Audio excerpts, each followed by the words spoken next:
25वीं कहानी बेताल पच्चीसी। आए योगी राजा को और मुर्दे को देखकर बहुत प्रसन्न हुआ। बोला, हे राजन, तुमने ये कठिन काम करके मेरे साथ बड़ा उपकार किया है। तुम सचमुच सारे राजाओं में श्रेष्ठ हो। इतना कहकर उसने मुर्दे को उसके कंधे से उतार लिया और उसे स्नान कराकर फूलों की मालाओं से सजाकर रख दिया।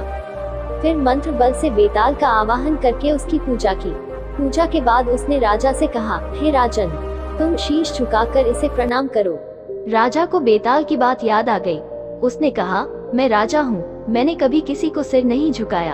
आप पहले सिर झुकाकर बता दीजिए। योगी ने जैसे ही सिर झुकाया, राजा ने तलवार से उसका सिर काट दिया। बेताल बड़ा खुश हुआ। बोला, राजन, ये योगी विद्याधरों का स्वामी बनना चाहता था, अब तुम बनोगे। मैंने तुम्हें बहुत हैरान किया है, तुम जो चाहो सो मांग लो। राजा ने कहा, अगर आप मुझसे खुश हैं तो मेरी प्रार्थना है कि आपने जो 24 कहानियां सुनाई वे और 25वीं ये सारे संसार में प्रसिद्ध हो जाए और लोग इन्हें आदर से पढ़े। बेताल ने कहा, ऐसा ही होगा। ये कथाएं बेताल पच्चीसी के नाम से मशहूर होंगी और जो इन्हें पढ़ेंगे उनके पाप दूर हो जाएंगे। ये कहकर बेताल चला गया। उसके जाने के बाद शिवजी ने प्रकट होकर कहा, राजन, तुमने अच्छा किया जो इस दुष्ट साधु को मार डाला। अब तुम जल्दी ही सातों द्वीपों और पाताल सहित सारी पृथ्वी पर राज्य स्थापित करोगे। इसके बाद शिवजी अंतर्धान हो गए। काम पूरे करके राजा शमशान से नगर में आ गया।